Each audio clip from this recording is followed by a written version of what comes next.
सुनाबेड़ा अभयारण्य वर्षारे धोईगला तेतलखुंटी नालार पुल। नुआपड़ा जिला कुमना ब्लॉक सुनाबेड़ा अभयारण्यर वर्षारे धोईगला तेतलखुंटी नालार पुल।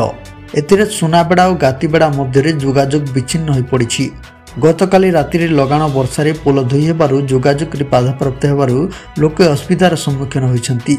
एथिरे 10 कोटी गाँव को असुविधा होता जमापड़ी। गाँ गुड़िक है गातीबेड़ा, सालेपड़ा, कोटराबेड़ा, ढेकुणपाणी, देवसिल, कंदादुआ आदि गाँ लोकों को असुविधा होइछि।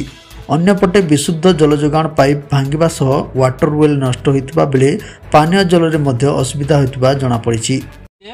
आमर सुनाबेड़ा गड़भटा कुलतापड़ा को जेन पानी सप्लाई होता से पाइप को भी बोही कर नहीं जाइए। तेणु जानवाहन आ पीवा पानी विशेष असुविधा हो गला।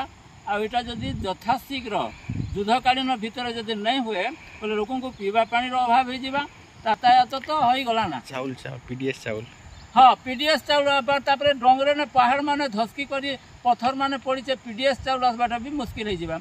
ये जामगा घाटी भी से भाई सोसेंग रास्ता भी से भाई बस तो आज नहीं आसुवा कहीं रास्ता पहाड़ खसी कर बड़ बड़ पत्थर माने रास्ता मझे पड़े। बाइक जीवाटा तो मुस्किल आ गाड़ी आसबार कथा कहीं कहूँ।